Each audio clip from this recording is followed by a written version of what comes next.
Trying to reconnect. Hi everybody, this is David Damien. That's the first time that's ever happened. We were going live and then we're not going live. And you're watching David Damien Live. And I'm here with my buddy Al Coronel. Thank you so much for showing up, Al. I wanted to give... Thank you for having me. Thank you, man. It's like Saturday. So you know what I wanted to tell you? Thank all the viewers for watching us. We have over 70,000 viewers. Excuse me, no, 70,000 reached 35,000 viewers. 35,000 is a lot too. And I'm really grateful because we haven't really been up that long. And it's because of, folks like yourself coming on. And we have folks from like Bogota, Phoenix, Arizona.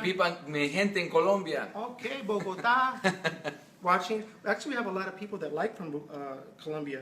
And Mexico City, Rio de Janeiro, Houston, San Antonio, Chicago. And of course, I always give a shout out to my gente over in Phoenix, Buckeye, and Yuma, Arizona. Hey, everybody. And to all my fans over there at, my fans is like my friends over in, I'm already like, oh, I'm fans. I got fans. You got your fan page. That is so funny. No, my friends over in Yuma, my dear friends and family over in Yuma, and we went to school called Yuma High School. So go Crims, go Crims. Yuma High Criminals.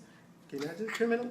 We were the Yuma High School Criminals. I'm not kidding. Was that your mascot? That was our mascot. It was Yuma High School Wow. Criminals. Hello. I was the barristers. We were the barristers, John Marshall High School. So. Okay. So hello to John Marshall High School. But Yuma High School Criminals could really beat them in football. Probably. But let me tell you about Al Coronel.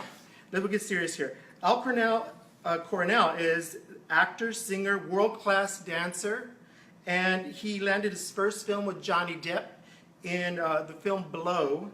In post-production, he's on the Wolverine, so that's coming out. The Wolverine, man. Wolverine sequel, which will be coming out in summer of 2017. Major film, wow.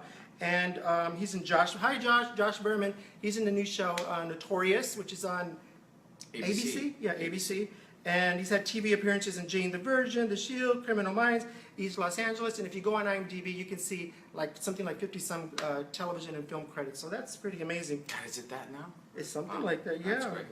And you just were in season 3 of the hit drama The Last Ship. Right. And we just got renewed for season 4 about 2 weeks ago, and just found out on Thursday that it's also renewed for season 5. Get out of here. So it was bam bam, one after the. That's great. And you have time to come to our little show here in downtown Los Angeles in our little lot. Thank you, brother. I really appreciate it. So I have a question for you. You're like one of the busiest actors around that I know. That's what a lot of friends tell me. You are. I watch your Facebook. It's like, I'm over here on this set, I'm over here on this set. And if you're not doing that, you're working out, you're volunteering, and we'll talk a little bit about that. But you really have this full life. And, how do you keep everything balanced? But mainly I want to know, how do you sustain such an amazing career? Surrounding myself with a lot of supportive people, a lot of friends that are in the industry that are also doing. I have an acting group that meets at my house, and we focus on helping one another prepare for auditions and for any project that we have coming up. And I have found that has been a game changer for me as far as being able to go into a room for an audition and just feeling really comfortable.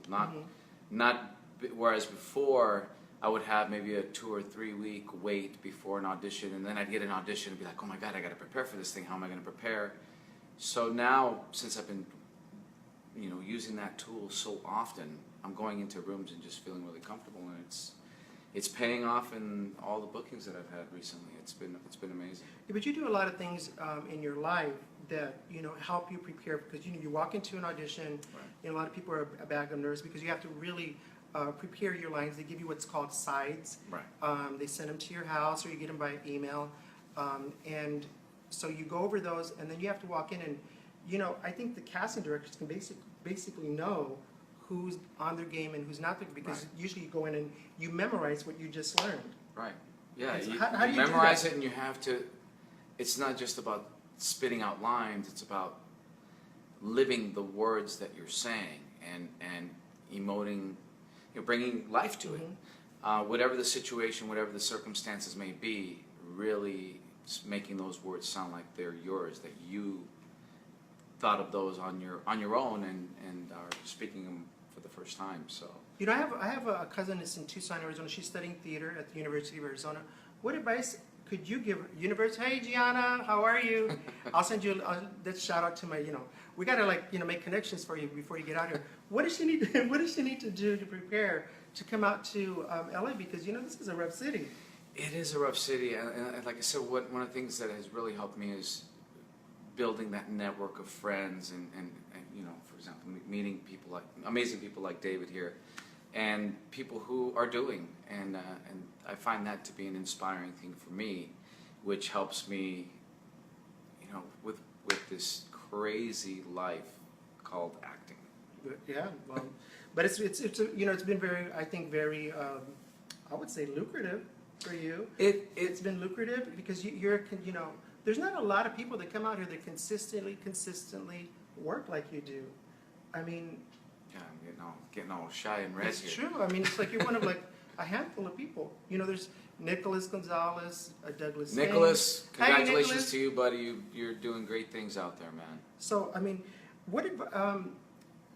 again, let me wait. I'm already getting all tongue tied here because, okay, Julia Perez from Phoenix has a question for you. Okay. Al, you traveled so much as a salsa dancer. Well, you did your research, Julia. I did. Where else in the world did you feel at home? Well, tell us about the salsa dancing first. How did you get into that? Because you're like world class. Right. My life, I feel like I've lived 5 or 6 different lifetimes in this 46 years. Yes, I'm 46 years old. I was in the Marine Corps, and while I was in the Marine Corps, I picked up the hobby of salsa dancing. I went to a salsa lesson, fell in love with it, started going every week, started going out dancing every week, and one of the instructors asked me to audition to become an understudy for his dance company, a dancer by the name of Francisco Vasquez, who has a company called Los Rumberos. And I became an understudy, and within 4 months I was performing. And then we started traveling, going to Puerto Rico to the Bacardi World Salsa Congresses, and then I started being asked to go in smaller groups to, oh my God, we went to Mexico, then went over to Asia, went to Korea, Japan.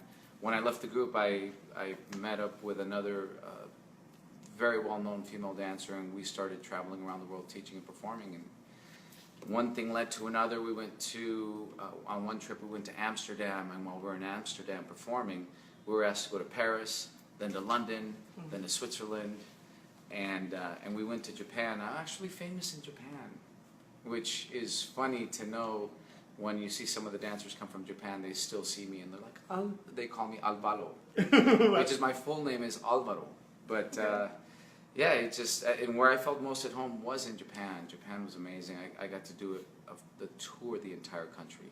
Went to Hokkaido, to Sapporo, all over Japan, Tokyo, Kyoto, Nagoya, Hira Takayama. I mean, it's a beautiful country. Now you're showing off. No, it's beautiful. I'm joking. Hey, But yeah, I feel very fortunate to have traveled as much as I did and throughout that time. So yeah. But the other thing too, Al, is that you're like a legitimate theater actor. You can do musicals, you dance, and so there's what we call them a triple threat, right? You're like a triple threat, which you Right. can act, sing, and dance, but actually quadruple threat. You can eat too, so 5 drink. Yeah, actually, 6 slip weights. I don't know if I told you this story, but when I was working on the movie Wolverine, I showed a video to Hugh Jackman of me singing "Bring Him Home" from Les Mis, and he played Jean Valjean. I saw you on Facebook. But Man. he sat there and he watched the video from beginning to end, which I didn't expect him to do. And when it was done, he got up and gave me the biggest hug and said, "That was amazing." So for me, that's really a highlight for me in my career, to get that stamp of approval from someone of his caliber. Wow, Hugh Jackman. There you go, folks. There's a question here from Sandy. Give me a second, Sabina Rosa Rodriguez. Hi guys, scenes from Blow was filmed at my hometown in Morelos, across the street from our house at the big hacienda and now closed sugarcane refinery. That was there for 200 years. Did you do scenes there in Huaytepec at Morelos? The scenes that I That's a shot, good question. Right? That is a good question. I do remember when they went to Mexico. The first half of that production was actually shot here in Los Angeles, and there was a wedding scene that we shot at the historic Biltmore Hotel here in downtown. and I spent about a week working on that, dancing around Johnny Depp and Penelope Cruz for day and day and day. And then we shot out in a beautiful, beautiful beachside mansion in Malibu for a couple of days. And those were some long nights because shooting always started, it was supposed to be a night shoot, so it always started around 6 p.m. and we were out of there at 6 a.m. So it was some really long nights. That's really cool. So you mentioned just a moment. Before we go there. So they're doing Zoot Suit. They're bringing Zoot Suit back to the Mark Taper Forum, and okay. I believe that is one of the, if not the top selling sold out show run. I've extended I don't know how many times here in Los Angeles. Zoot Suit, iconic theater production. And so Eddie Olmos. Eddie Olmos, yeah. And That's my where favorite line from that movie is, "Oh, pues relax, it's just a pinche play." That's my favorite line from that movie. That was good. You should be in it, man. Shoot. So how do you like? So you have roles that come in. You have television and theater. How do you decide? Because your schedule is like super crazy. How do you and your management, agent, and all the folks get together and decide what projects you're going to do? Because obviously you want to be strategic. You want the longevity. Right. And of course, you're looking at, the financial part of it. For me, it's never really been about the finances. I mean, that just happens to be a byproduct of the business. But for me, it's more about what I want to be able to portray on screen. Do I want to propagate the stereotypes that Latinos have somehow been boxed into for so long? And I don't. And so I really, my agent and manager have a clear idea of where I want to go with my career and how I want to build it, and what things that I'd like to avoid. So, the stereotypes are certainly some of the things that I try to avoid. Although, the one stereotype that I get cast in a lot is cop. I do a lot of cops and detectives. I've seen that. Which I don't mind, but I seem to fall right in line with that. That's great. That's great. And so you talked a little bit earlier about that you're a veteran. So tell us about your experience there, because you said you had a hobby, salsa dancing there. But also, you do work with veterans today, and I want to hear a little bit about that, because we have a lot of veterans. Right, veterans in Hola to film the and veterans. television, yes. And thank you for your service to each and every one of you, those past and present. Yeah, we work with veterans in film and television. That they do a lot to support those, military personnel that are active duty, and those that are coming off active duty and have gotten involved in TV and film in some way, shape, or form. But also help to support those veterans who have come back, wounded veterans, and it's definitely something that I'm very proud to be a part of as well. That's great. And we had Sandy Schmidt that just joined. Hi, Sandy. How are you doing? And so also, you have two beautiful daughters, I do. Jamie and Mia. And, Hi, Jamie. Hi, Mia. And you're so busy. How do you create quality time for your family? How does it work out? Well, once we're done with this interview, I'm actually going to pick up Mia and spending the weekend with her. So she's involved heavily in dance. Her mom's a world-renowned dancer, so she's got her involved in dance as well, which I'm very happy. And she's at that age. She's 13. She's at that age where, I'll see you when I see you, Dad. I'm going to go hang out with my friends and sleep over at my girlfriend's house. But my oldest daughter, Jamie, is in the middle of planning her wedding. So she got engaged not long ago, and so she just asked me for my wedding list for who's going to be invited to the wedding. So that's cool. That's so great. they're both pretty busy. And then, I'm sorry, go ahead. No, Jamie's 24, Mia's 13, wishing she was 24. But yeah, they have their own lives that they stay pretty busy themselves. We have Sherry Smith Eaton, who just joined from Dana Point. Do you have a question? Dana Point. I used to live in Dana Point, right off of Golden Lantern. Beautiful, beautiful city. Well, Sherry's my sister-in-law. Hi, Sherry. Thank you for watching. Nothing like family support. And Sandy watches. If you have questions, let us know. But we do something here that's called rapid fire questions, and you've seen it. Yes. Like I was telling you earlier, I present, there's the same questions, people watch, and then they get tongue-tied. Let's see how well you do. So rapid fire questions. All right. You game? Let me get my game face on. Okay. Okay. Ready? Boom. When were you the happiest? I'm the happiest every morning that I wake up on this planet. That's a when good I'm one. happiest. If you could speak to God, what would you ask him? How'd I do? Oh, that's great. What is your greatest fear? that something would happen to either one of my daughters. That is a really good one. Which living person do you most admire and why? President Obama. You're the And second. why? Because he's had, I'm sure he's had to, you know, deal with a lot of adversity, a lot of, you know, racism in this career that he has been, you know, so blessed to have as president of the United States. So I definitely honor that, and I feel he's a great example for those to dream and see what they can achieve. You know what? Let's get off subject for a little bit. So, you know, I mean, many of us that are Latino, from, you know, diverse backgrounds, you know, many of us, and even folks that are Caucasian have experienced discrimination. Why do you think right now, you know, I'm trying to wrap my head around it. And I asked Dolores Huerta the other day when she was here at the house. I said, you know, I'm trying to wrap my head around why do people hate us so much, Latinos? I know not that's pretty general and broad, but there's a lot. We're like really, when it comes to immigration, people are, you know, I'm sorry to get so deep on, Right, no, but no, you know, it by just all seems means. like, you know, that's puts a wedge in separating, you know, good people of the United States from one another. I just don't understand. You know, I'm so proud to be Latino, and in my household we were always brought up with this deep sense of love and affection towards one another. And you know, last night I went to the Imagen Awards and I met some people that weren't Latino, and I, you know, I've always been taught when you meet somebody, you greet them, look them in the eye, give them a hug, give them a peck on the cheek, and sometimes people don't know how to react to that. They're Yeah. caught off guard by that because we're very passionate people. We sure are. Yep. And we don't mean anything but just affection, Right. genuine affection. Exactly. So yeah, I'm a huggy person too. So what the hell? And so back to our rapid fire questions. What is your most treasured possession? My most treasured possession. That would be my military ribbons that I earned while I was in the Marine Corps. Good answer. What is your greatest accomplishment? My children. Wow, you're like everybody always says that. That's pretty cool. You look so young. I didn't even know you would have an 80-year-old daughter. I was a young dad. But you know, they've been the biggest blessing in my life, and they keep me very grounded. I sent my daughter a video of Hugh Jackman greeting her, I and saw that. I got and to her see reply that. was, "Oh, that's cool." That's cool. No, that was I'm like, really cool. I was so impressed. That's by Hugh that. Jackman. I know. Yeah, that's cool. Have fun.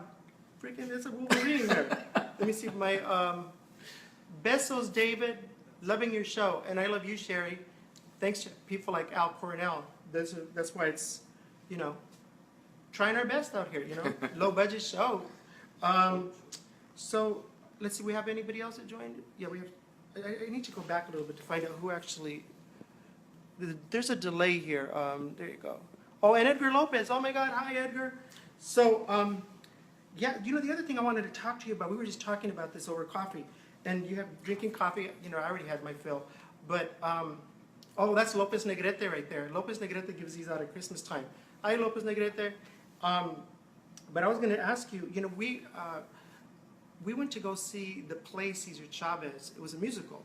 And Directed by Ed yeah, Begley Jr. Eva Longoria was doing some research. You know, she's a big-time farm worker advocate. So she asked me, you know, let's go to the play together. So we went and we saw him, and he was absolutely amazing.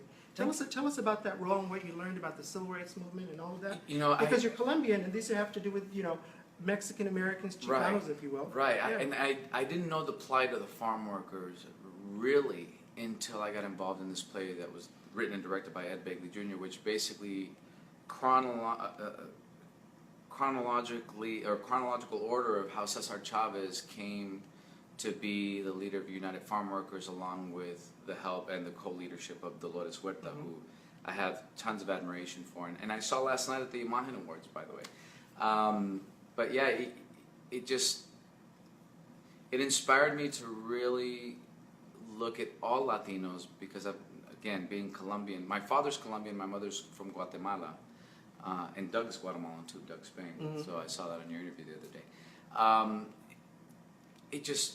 opened my eyes to a whole other plight of Latinos, you know, Mexican Americans that were trying to just live the American dream and provide for their families, and the things that they had to undergo, and you know, being exposed to pesticides, you know, not getting, you know, good living wages, travesties really, and some people really did a lot, sacrificed in many ways their lives to help that and help the United Farm Workers. So it really opened my eyes to a whole other.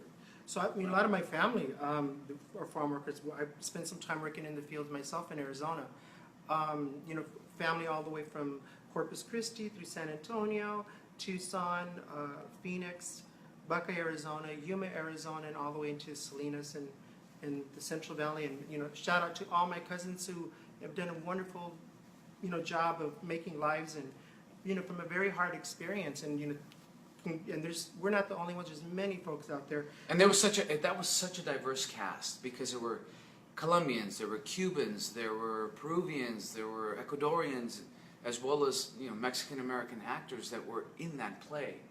And you know, it's been 11 years, and every time we run into one another, and I see them frequently at auditions, it's like we never left one another's side, and Right. it's definitely built some really strong friendships that hold true till today. That's great. But you know, there was a great play, and Ed Begley Jr., I think he wrote it, didn't he write it? He wrote it, and the most amazing thing is all the music in it. Peter Gabriel's music, Sting's music, Don Henley, those are all his personal friends. Yeah, And they came to the show. that's crazy. I mean, opening night there, you know, you had Jackson Brown, you had Jeff Goldblum, Helen Hunt, Carrie Fisher, Kathy Najimy. It was amazing to see the people that came out to support that. We didn't get invited to the opening, but we went. Yes, they went and supported. They Yeah. did. I remember that. We did. We were sitting right in the front row. But I was going to tell you the other thing I want to talk about, because there's a lot of, you know, folks. I mean, one thing that there's like a common thread with the folks, the actors that have had. You guys are very well accomplished, not only in your careers, but you have an education background. Right. And you received your master's. You went through the master's program at Stanford Meisner Center for the Arts. Tell us about that. Sanford Meisner, yes. Yeah. I studied with an amazing instructor by the name of Martin Barter, who I came to know through Edward James Olmos. I had worked on a show with Edward James Olmos, and he said, if you really want to take your acting to the next level, you got to go see this gentleman, Marty Barter, over at the Sanford Meisner Center. His son had studied with him. Dominique Garcia, Andy Garcia's daughter, had studied with him. And Jennifer Lopez had also studied in preparation for her portrayal of Selena in the movie Selena. So it seemed like the right place to go, and I was so glad that I did. I spent 2 years there from the 2-year program, and then an additional 3 years in the master's program there, and it definitely opened my eyes to what it is to live truthfully in the given imaginary circumstances, which is what acting is. So we, golly, we're like 30 minutes in. Oh my God. So, so we have. Do we have a couple more questions? Let me see. We have one. What was your most memorable project you have done to date? This is from Sandy Schmidt, and also Alicia Marie just joined. Javier Rodriguez joined. So, what was your most memorable project you have done to date? Most memorable project, I guess, not so much the project, but who I got to work with. I got to work on the movie Aviator, and got to be directed by Martin Scorsese. So that was That's big time. Yeah, That's big time. It was short man, larger than life, and it was quite intimidating, to say the least. Wow, that's great. So, golly, we're like pretty much finished. You have anything else you want to talk about, or? Oh, I'm happy to. By the way, I gotta send a shout out to Stephen Kane, the co-creator and showrunner for the show The Last Ship, for giving me an amazing opportunity this season, getting me involved with season 3 of The Last Ship. Our season finale is tomorrow, and then we'll see what happens from there as far as season 4 or 5. I'm not making any assumptions that I'll be back for season 4 or 5.